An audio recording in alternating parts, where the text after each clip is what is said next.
Everybody, my name is Jonathan Rodgers. I help coordinate the music and worship program here at Samford University. I've also spent a long time serving in worship and serving the church. I'm a worship pastor, worship leader. I'm also a pianist, and that's actually how I got into music many years ago, first learning how to play the piano. So when I'm in worship, I'm often at the keyboard or at the piano, as you see me today in this video.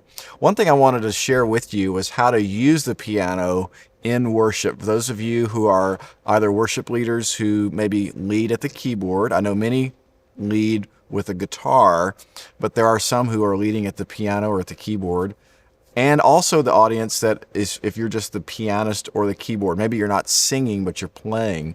I wanted to share a few thoughts with you about how to use the piano to help what we call underscore in worship. Often there's moments in a worship service where someone might be speaking. It might be a pastor, another minister, maybe someone's coming up to give a testimony, but there's something that's not necessarily a song that's going on, but maybe you want to have some music going behind that. Maybe you're coming from a song, someone's going to talk, maybe they're going to read scripture, and then you're going to go back into another song.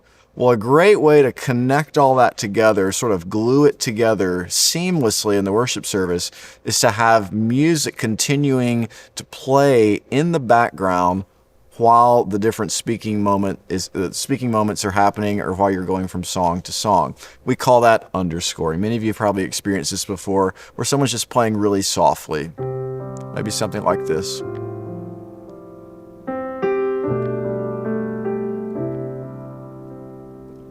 A lot of times when I'm underscoring, I'm actually also speaking. I might be saying a word of encouragement. I certainly might even be praying. That's another common spoken moment where you might have music behind, but maybe somebody else is doing that. So what am I doing in this moment to help this, here's a big word here, facilitate worship and not distract from what's going on, distract from what's being said, scripture that's being read, or the prayer that's being prayed. We want to be present, but we want to be in the background. We don't want to be in the foreground. We want to be there, but not drawing attention to ourselves. So a couple things to help us do that. I'm playing really softly, right? I'm not banging around on the keyboard. I'm playing really softly. I'm also not playing big chords. I'm not playing big octaves in my left hand. I'm not playing big chords in my right hand. I'm playing 2 to 3 notes in my right hand, and I'm playing 2 notes that are closer together, usually like a fifth apart, something like that. And then I'm breaking this chord and playing each note individually.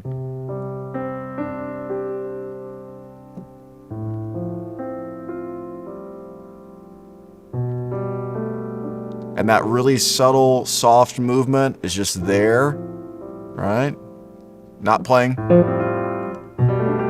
anything fast. One thing I'm also not doing is I'm not playing anything that is going to draw someone's ear. For instance, like a melody, like, if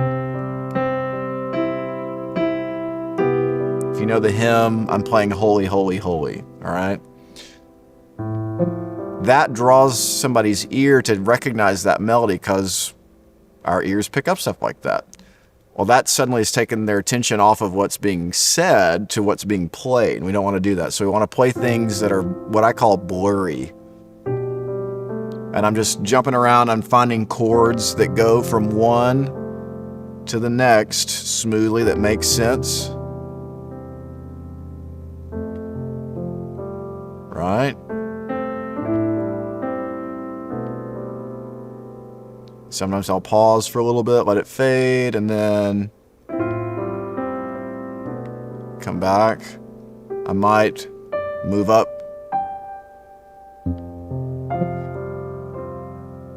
to the upper range a little bit. You can play around with not just playing the notes, say in a C chord, C, E, G.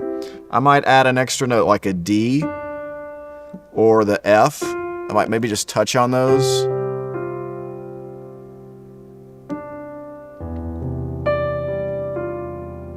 And it helps it sound a little blurrier as opposed to just sticking with just the 3 notes in a chord. So you can play around with it a little bit. Just remember, soft slow when you make your chord changes and slow as you play your notes individually. And that helps you provide a nice backing to what is being said and spoken from the platform, helping worship move along smoothly, effectively, and help keeping everybody focused on what's going on. Hope that's helpful.